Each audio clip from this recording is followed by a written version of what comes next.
Maxie sits down with Emma at the Surf Lodge Cafe.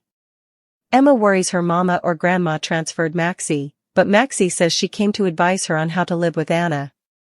She tells Emma that she wouldn't be suitable to get anything by Anna, and should she do commodity that blows up in her face, call her for help and a no-judgment zone. She also says if Emma and Anna do go dancing, she, her mama, and Sasha are going with them. Sasha arrives, and Maxie tells Emma to scram and find another table as she has to talk intimately with Sasha. Emma leaves them, and Sasha tells Maxie about feeling the baby kick for the first time while talking with Jason. Maxie is happy for her, but has to brace her for a scuttlebutt going around. She says some people believe Jason is the father of her baby. Sasha is stupefied that anyone believes that. She wishes people would leave her alone to live her life, and people need to accept her baby daddy is no bone's business. Maxie says she can end the scuttlebutt by telling people that Jason isn't the father, and she can start by telling her. Sasha doesn't owe anyone, not indeed Maxie, the verity about the baby's father. She says the stylish thing she can do is leave him out of it entirely and raise this baby on her own. Gio joins Emma, and addresses about the fundraiser, but Emma seems lost in space. Emma overhears Maxie and Sasha's talk and tells Gio that Jason is the father of Sasha's baby. Gio doubts it as he was there when Sasha told them all, and he didn't reply. Emma explains that's normal for Jason.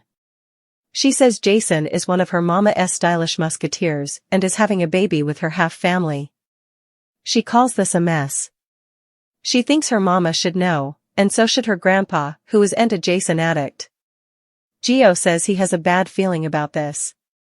At the sanitarium, Curtis meets with Trina, who's hoping he can help a friend of hers who's in a dark place.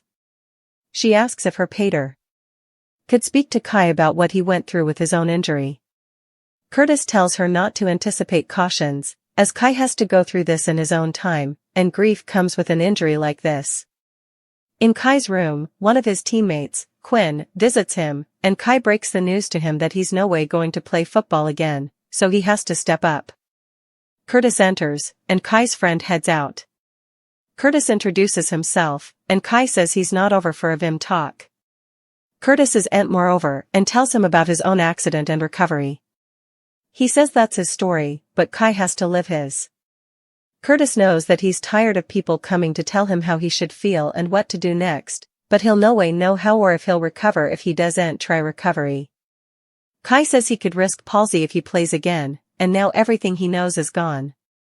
Curtis says he no way watched council football until Trina started watching him on PCU, and he was veritably emotional and stalwart player. He says that frippery tells him who he's as a person. Kai doesn't know what to do now, so Curtis suggests he accept help when offered.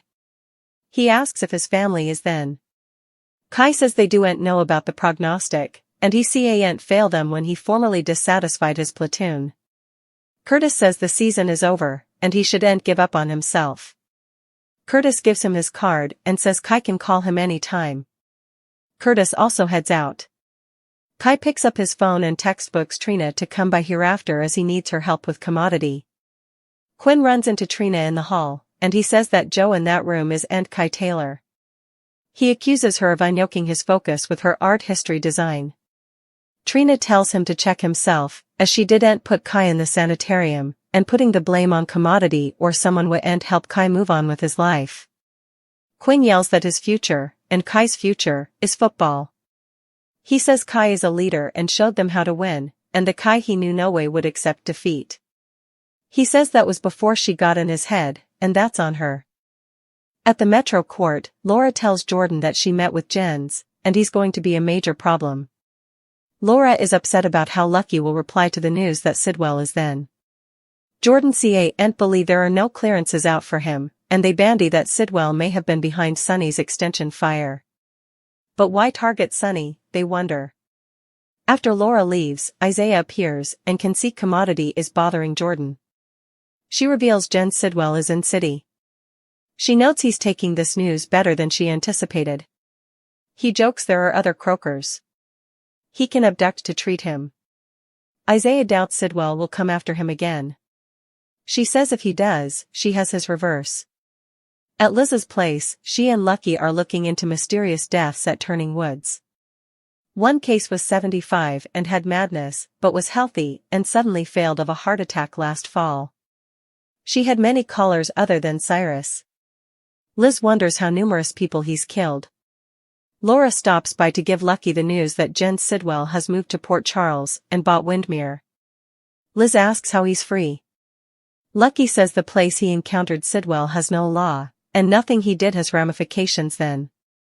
Laura says Anna will be watching him, as will the WSB, and she wants her son to steer clear of Sidwell. Lucky says he will, and he can take care of himself. She hugs him. After Laura leaves, Liz asks Lucky about his fire with Sidwell. He says it's over and doesn't matter, but she can see it does by his expression. Lucky admits being that man's internee was hell. Lucky confesses commodity that he doesn't want others to know.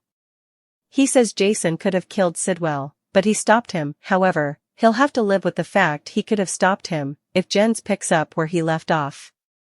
Sunny checks in on Alexis at her office. She assumes he heard about Sam, and Sunny confirms that Christina told him. Alexis cries that all she feels is pain, and she has to live with the fact that someone killed her son. Sunny embraces her as she cries on his shoulder. He lets her know that she no way failed Sam and that losing a child is a different type of grief. He's then for her. Laura drops by, and Alexis asks if there are updates on Sam. She says there aren't, and Laura has come on another matter. Laura asks what Alexis knows about Jen Sidwell. Sunny asks why Laura wants to know about him. Laura explains he moved into Windmere, and Alexis is the Cassadine estate trustee. Alexis says the trade was complicated, went through a broker, and all she did was deliver records to him. Alexis asks why the questions about Jen's. Laura reveals he held Lucky internee, and Sunny adds he also nearly killed Anna and Jason. Sunny has to head out to prepare for his trip and he says farewell to them. Laura tells Alexis that Anna has opened an disquisition into Sam's murder, but she has no details yet. Alexis says she's going to concentrate on Sam's donation to Lulu, which was a gift of love. Outside Alexis' office, Sunny pops a heart lozenge. At the Quartermain forces, Lulu arrives looking for Cody but spots Dante and Brooklyn embracing. Brooklyn leaves them, and Dante assures his partner that wasn't what it looked like. She says he doesn't have to explain and asks how things are going with Sam's case. Dante reveals Anna wouldn't let him help and ordered him to take a week off. Lulu says he needs time to suffer, and there are no easy fixes. Dante says losing Sam was hard enough, and now he has to wrap his head around the fact that she was boggled. Lulu says she owes him in reason if it seems she took Sam's gift for granted, which she hasn't. He knows, and she's just the same stubborn Lulu they all loved. Lulu says he can talk to her about Sam. Dante prodigies if he told Sam that he loved her enough, and thinks about how he was slightly home the last week she was alive. Lulu knows it's because he was in the sanitarium with her.